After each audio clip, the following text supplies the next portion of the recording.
হযরত আলী রাদিয়াল্লাহু তাআলা আনহু আমার নবীজির হিজরতের রাতে হযরত আলী রাদিয়াল্লাহু তাআলা আনহুর ঘরে আমার নবীজি শায়িত অবস্থায় আছেন। এমন সময় আমার আল্লাহ রাব্বুল আলামিন গভীর রাত্রে রাসূলকে অর্ডার করলেন, হে রাসূল, আপনি তো হিজরত করা লাগবে, কারণ আপনি আলীর ঘরে শায়িত অবস্থায় আছেন। আপনার চতুর্দিকে কাফেররা ধান অবস্থায় আছে, খোলা তরবারি নিয়ে আপনাকে হত্যা করার জন্য।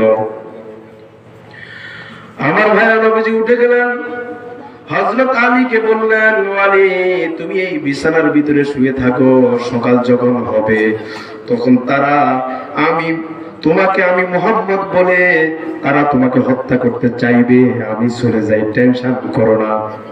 তোমার সাথে আছে কে? আরো আসতে বলেন, আছে কে?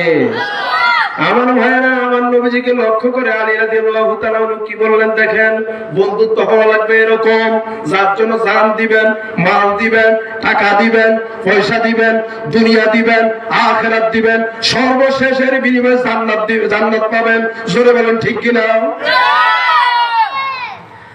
আলী রাদিয়াল্লাহু তাআলা লক্ষ্য করে বললেন, ইয়া রাসূলুল্লাহ, ইয়া হাবিবাল্লাহ, আপনি চলে যাবেন তো মক্কায়, আপনি চলে যাবেন মদিনায়, কিন্তু সকালবেলা ওই কাফেররা যে নাঙ্গা তরবারি হাতে নিয়ে আসে, ওরা সকালবেলা আমি আলীকে ভেবে, আমি আলী এই জায়গায় আছি, তারা তো জানে না, তারা ভাববে মুহাম্মদ সাল্লাল্লাহু আলাইহি ওয়াসাল্লাম এই জায়গায় শায়িত অবস্থায় আছে।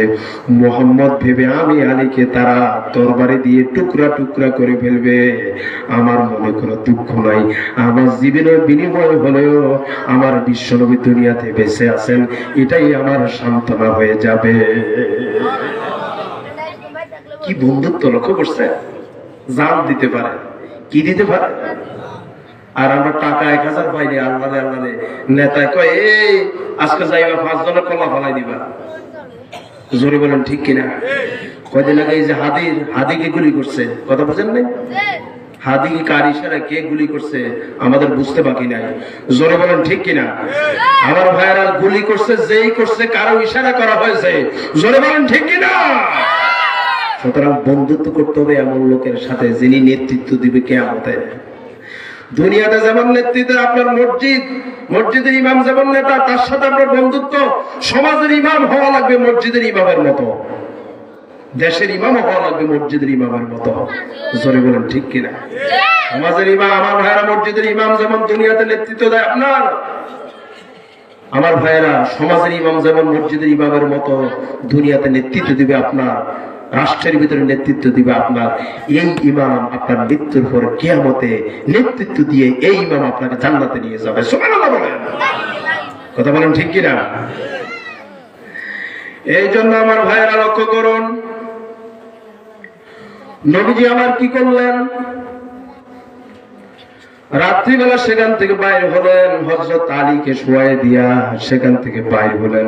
বাইরের দিকে আমার ভাইয়েরা, কাফেররা নাঙ্গা তরবারি নিয়ে দাঁড়িয়ে আছে, আমার নবীকে দুনিয়ার থেকে বিদায় করবে। নবী যখন বাইরে হলেন তখন দেখলেন এই অবস্থা, সব নাঙ্গা তরবারি। সঙ্গে সঙ্গে আমার নবীজি কিছু বালু হাতে নিলেন, মারলেন, মারার সঙ্গে সঙ্গে বালুগুলি কাফেরদের চোখের ভিতরে চলে গেল। জোরে বলেন ঠিক কিনা? আমার নবীজি আস্তে আস্তে টুকুর করে চলে আসলেন, ফাঁকটুকু দিয়ে বের হয়ে। আমার ভাইয়েরা লক্ষ্য করুন কেমন বন্ধু হওয়া উচিত। আসলেন তিনি গভীর রাত হযরত আবু বকরের বাসায়। কোন জায়গায়? আর আসতে বলেন কোন জায়গা? দেখে, বন্ধুর জন্য জীবন পর্যন্ত দেয়, ঠিক কিনা? জোরে বন্ধুর জন্য মা ছাড়ছে, বাবা ছাড়ছে, দুনিয়া ছাড়ছে, সব ছাড়ছে আবু বকর, হযরত আলী। জোরে বলেন ঠিক কিনা?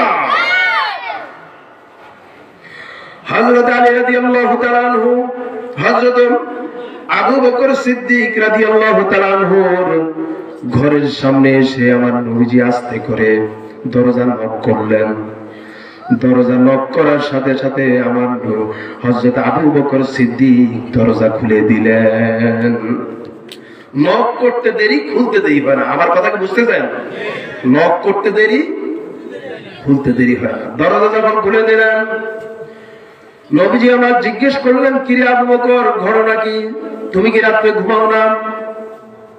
দরজা নক করলাম, আমার সাথে সাথে খুলে দিলা, কারণটা কি? হযরত আবু বকর ডাক দিয়ে বললেন, ইয়া রাসূলুল্লাহ, ইয়া হাবিবাল্লাহ, যেদিন আপনি বলেছিলেন আল্লাহ আপনাকে আদেশ করতে পারে যে কোনো সময় আপনি হয়তো হিজরতের ডাক আসতে পারে, ওই দিন থেকে আল্লাহর কসম করে বলি হে রাসূল, আমি আবু বকর বিছানাতে পিঠ লাগাই না, এই দরজার সাথে পিঠ লাগাইয়া লাগাইয়া আমি আবু বকর ঘুমাইছি। বন্ধুত্ব হওয়া লাগবে এরকম, বন্ধুত্ব হওয়া লাগবে কেমন? এরকম। আপনার আমার বন্ধু কি এরকম? কথা কেনা এরকম? বিড়ি এক প্যাকেট দিলে তো হয়ে যায় নাকি? চা একটু খাওয়াইলে তো হয়ে যায়। জোরে কোন ঠিক কিনা? সামনে কি বিড়ির কাছে বিক্রি হয়ে যাবে? চার কাছে বিক্রি হয়ে যাবে? 1000 টাকা লাল নোটের কাছে বিক্রি হবে? ইমান বিক্রি করা যাবে না ভাই, ইমান বিক্রি করলে বিপদ আছে।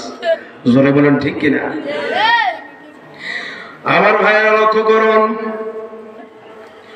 নবীজি আমার হযরত আবু বকরকে জিজ্ঞাসা করলেন, আবু বকর তুমি তো ঘুমাও না, তুমি কেন এইভাবে করছো?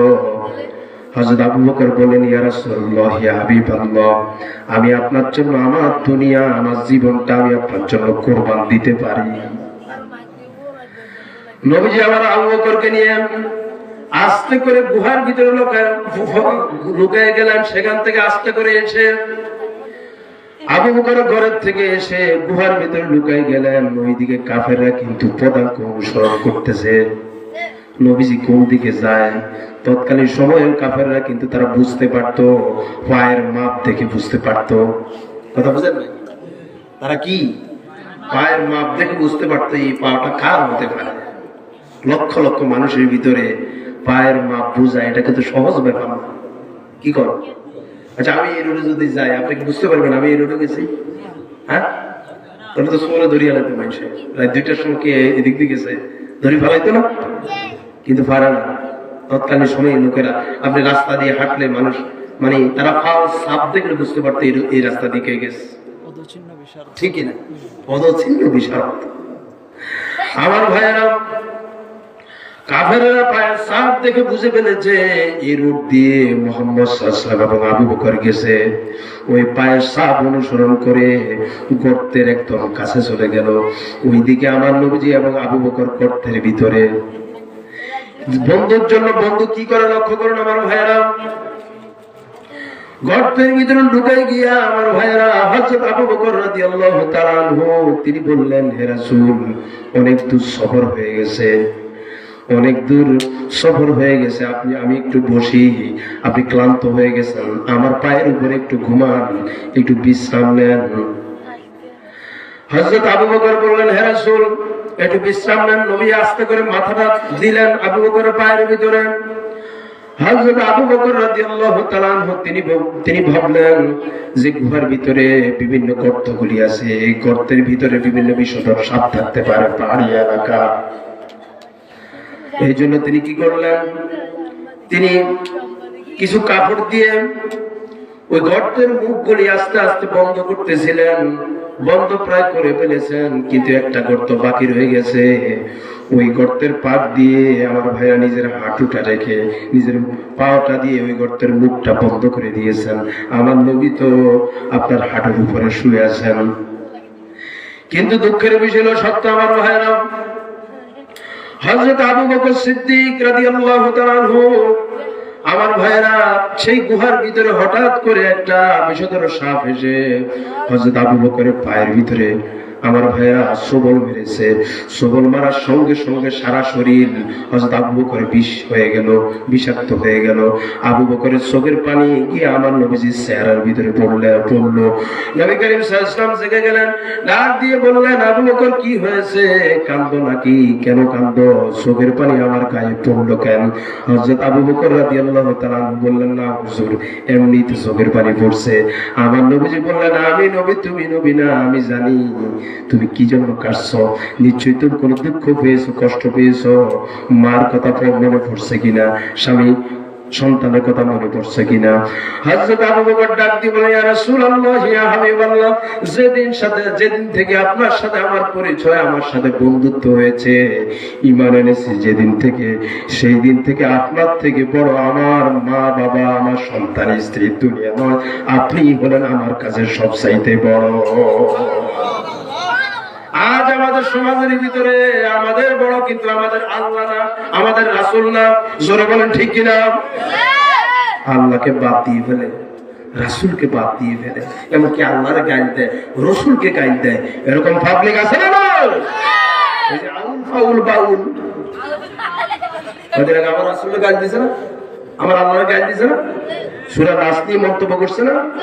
বিশ্বাস করুন, সময় এসেছে নাস্তিক্যপূর্ণ আপনার বাংলাদেশ গড়া। জোরে বলেন ঠিক কিনা? জোরে বলেন ঠিক কিনা?